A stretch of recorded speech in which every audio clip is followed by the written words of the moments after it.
183 గజాల 3 BHK villa కేవలం 25 లక్షలు మాత్రమే.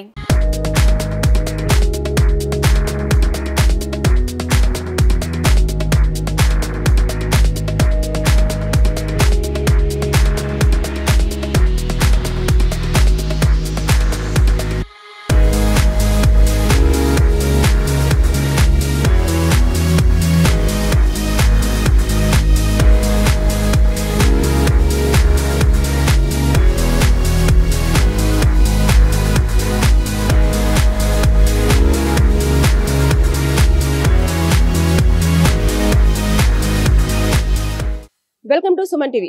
నేను ఇప్పుడు ఎల్లారెడ్డిగూడలోని ఒక సూపర్ మార్కెట్ దగ్గర ఉన్నాను. అసలు ఈ సూపర్ మార్కెట్ పెట్టాలి అంటే ఎంత ఖర్చు అవుతుంది, అసలు వాళ్ళు పెట్టే రూము రెంట్ ఇవన్నీ పోగా వాళ్ళకు ఎంత లాభం వస్తుంది అనేది మనం ఒక్కసారి వాళ్ళ మాటలోనే అడిగి తెలుసుకునే ప్రయత్నం చేద్దాం. నాతో రండి.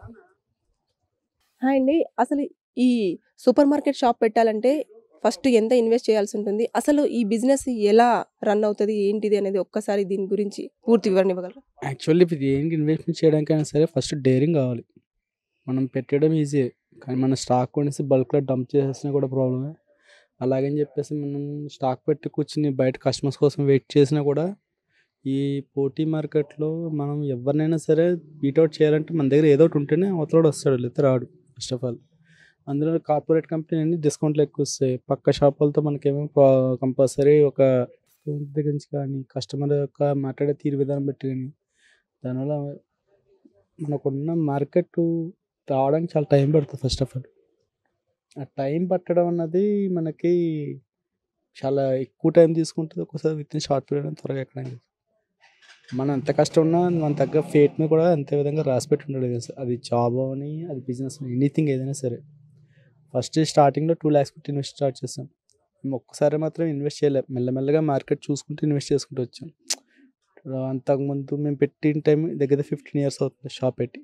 ఈ 15 yearsలో ఎన్నో ఒడిదుడుకులు చూస్తాం. ఒకసారి షాప్ క్లోజ్ చేసి మళ్ళీ మనం జాబ్కి వెళ్ళిపోదామా అన్న ఫీలింగ్తో కూడా చాలాసార్లు అనిపించింది. సరే మనకి చేతిలో చదువు ఉంది కదా, MBA చేస్తున్నాము, చదువు ఉంది, ఇది సక్సెస్ అవ్వకపోతే అటు వెళ్ళిపోవచ్చు అన్న మైండ్ థాట్తో కూడా చాలాలు అటు ఇటు ఈ మనసులో కొట్టుకున్నాం. దేనికైనా సరే పేషెన్స్ అనేది కంపల్సరీ కావాలి. పేషెన్స్ లేనిదే మాత్రం మనం ఏం చేయలేం. లైక్ కొంగ ఉందనుకోండి, ఎంతసేపు వెయిట్ చేస్తా వచ్చి దాకా దాన్ని చేప దాని దగ్గరికి వచ్చేదాకా వెయిట్ చేసి అప్పుడు పట్టుకున్నాం. మనం ఏంటంటే మన టైం వచ్చేదాకా వెయిట్ చేస్తుంది కంపల్సరీ, అది మాత్రం పక్క. మనం ఇన్వెస్ట్మెంట్ అన్నది ఒకసారి పెట్టకూడదు, ఎప్పుడైనా సరే మార్కెట్ని చూసుకుంటూ పెట్టుకుంటూ రావాలి. అది ఓకే, అంటే ఇప్పుడు మీరు 15 సంవత్సరాల నుంచి ఇది పెట్టారన్నారు కదా, అప్పుడు మీరు చాలా ప్రాబ్లమ్స్ ఫేస్ చేశారు. ఇప్పుడు ఎలా ఉంది బిజినెస్ అంతా? ఇప్పుడు బాగానే ఉంది, కానీ ఇప్పుడు కరోనా సిచ్యువేషన్స్లో మళ్ళీ స్ట్రగుల్ స్టార్ట్ అయింది. బట్ ఎంత స్ట్రగుల్ స్టార్ట్ అయినా మనం ఇంకా అంతకుముందు ఉన్నంత ఇది లేదు, అప్పుడు ఉన్నంత మీమాంస లేదు. డౌట్ఫుల్ ఉంచాలా తీయాలా ఏంటని. ఇప్పుడు అట్లా కాకుండా పర్వాలేదు. ఇప్పుడు నవేడేస్ అంతా ఆన్లైన్ వచ్చేసినాయి కాబట్టి ప్రతిదీ ఇప్పుడు online apps, online market. Customers ఎవరో మనకి షాప్ దగ్గరకు వచ్చి కొనుక్కునేంత ఇది ఇప్పుడు అంతా ఆన్లైన్ ఆర్డర్లు చేస్తున్నారు. అందువల్ల కొద్ది ప్లస్ పాయింట్ అయ్యి కొద్ది బిజినెస్ నిలదొక్కుంది చెప్పాలంటే.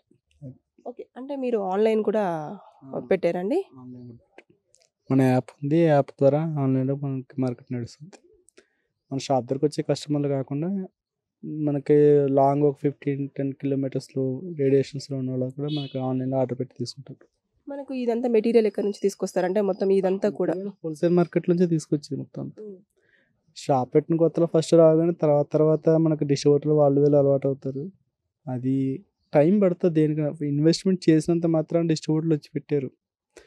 మార్కెట్లో అలవాటు అయ్యి వాళ్ళు స్టాక్ ఎట్లా కొంటున్నారు ఏంటంటే దాని మీద డిపెండ్ అయ్యి వాళ్ళు కూడా డిస్ట్రిబ్యూటర్లు స్టాక్ క్రెడిట్ ఇవ్వడానికి ట్రై చేస్తారు. కొన్ని సిచ్యువేషన్లో క్రెడిట్ ఇవ్వరు, కొన్ని సిచ్యువేషన్లో క్రెడిట్ ఇస్తారు. మనకి ఇప్పుడు ఎంత వస్తుంది, మనకి లాభం ఎంత వస్తుంది అన్నట్టు ఎవ్రీ మంత్? లాభం ఎంత లేదన్నా జనరల్గా అన్నిటి మీద ఒక ప్రాఫిట్ ఉండదు. ఒక దాంట్లో 5% వస్తుంది, ఒక దాంట్లో 10% వస్తుంది. ఓవరాల్గా చూసుకున్న దాంట్లో మనం మ్యాక్సిమం 5% కౌంట్ చేసుకోవాలి. అది ఎంతైనా సరే 5% కన్నా ఎక్కువ కౌంట్ చేసుకోవాల్సి ఉంటుంది. అంటే 5% అంటే మన వ్యూవర్స్కి అర్థం కాకపోవచ్చు, మామూలుగా ఎంత జనరల్ 5% మీన్ ఇప్పుడు సపోజ్ ఒక 100 రూపీస్ అంటే అందులో మనకు వచ్చి 10% అన్నమాట. షాప్ రెంట్ కానీ, కరెంటు బిల్ అని, ఈటీసీ మొత్తం ఇట్లా ఏవైతే ఉన్నాయో అవన్నీ తీసేయకపోగా మనకి మిగిలి 5%. ఈవెన్ మన శాలరీస్ కూడా కౌంట్ చేసుకోవాలి దాంట్లో. ఇప్పుడు మీరు షాప్ రెంట్ అన్నారు కదా, అంటే ఇప్పుడు ఈ సిచ్యువేషన్లో, ఈ పాండమిక్ సిచ్యువేషన్లో ఈ రెంటు ప్లస్ తర్వాత మనకు ఈ మెటీరియల్ తీసుకొచ్చుకోవడము ఇదంతా కూడా ఇప్పుడు ఫస్ట్ ఉన్న దానికంటే ఎక్కువగా మనం ఇన్వెస్ట్ చేయాల్సి ఉంటుందా? పాండమిక్ సిచ్యువేషన్ ఫస్ట్ ఉన్నదానికి మెయిన్ రెంటే కదా మెయిన్. రెంటే ప్రాబ్లం అవుతుంది ఎవరికైనా సరే. మెయిన్ రెంట్తోనే ఇబ్బంది. రెంట్ పెరుగుతుండి బిజినెస్ తగ్గిందనుకో మనకి యూస్ఫుల్ ఉండదు. మన బిజినెస్తో పాటు రెంట్ కూడా ఉంటే పర్వాలేదు. మనకు బిజినెస్ మించి రెంట్ ఉంటే అది మనకి ప్రాబ్లం అయిపోయింది. డైలీ 10,000 సేల్ అవుతే మనకి అందులో మిగిలి 2,000 రూపీస్. అది బిజినెస్ని బట్టి మనం ఒక్కో రోజు ఎక్కువ 15,000 అవ్వచ్చు, ఒక్కో 10,000 అవ్వచ్చు, ఒక్కో రోజు ఓన్లీ 5,000 అవ్వచ్చు. ఎట్లా వేసుకుని ఓవరాల్ క్యాలిక్యులేషన్ 50,000 to 60,000 మధ్యలో మనకి నడుస్తూ ఉంటుంది. ఇది మనము బిజినెస్ పెట్టినప్పుడు ఫస్ట్లో దీని మీద మీకు ఒక ఐడియా అంటూ ఏం ఉండదు. అప్పుడు మీరు ఎట్లా సర్వైవ్ అయ్యారు? సర్వే అంటే మనం దాన్ని ఐడియా అంటే మనం మార్కెట్ని బట్టి మనం ఇప్పుడు సపోజ్ ఒక్కొక్కరు ఒక ప్రొడక్ట్ తీసుకుంటారు. కొంతమంది కోల్గేట్ పేస్టే తీసుకుంటారు, కొంతమంది అయితే క్లోజప్ తీసుకుంటారు. ఇప్పుడు అన్ని ప్రొడక్ట్స్ మనం కస్టమర్స్ ఏమేమి కొనుక్కోవడానికి చూస్తున్నాడో దాన్ని బట్టి మనం ఒక అవగాహన చేసుకుని మన బిజినెస్ రన్ చేయాలి. అంతేగాని ఇది పోతుంది మనం పెట్టేస్తే అది తీసుకోవచ్చు. కస్టమర్ ఏది ఎక్కువగా మూమెంట్గా పోతున్నాడో, మూమెంట్ చేసుకుంటున్నాడో అదే చూసుకోము. మనకి ఏది మూవ్ అవుతుందో స్టాక్ చూసుకోవాలి. లేదంటే స్టాక్ డెడ్ స్టాక్ కింద మిగిలిపోతుంది. చూసారు కదా, సూపర్ మార్కెట్ త్రూ వీళ్ళ ఎంత లేదన్నా ఎన్ని ఒడిదుడుకులు ఎదుర్కొన్నా రెంట్ పోగా అన్ని పోగా కూడా ఎవ్రీ మంత్ 60,000 వరకు మేము లాభం సంపాదిస్తున్నామని చెప్పేసి మనతో చెప్పడం జరిగింది. This is Sangeetha signing of.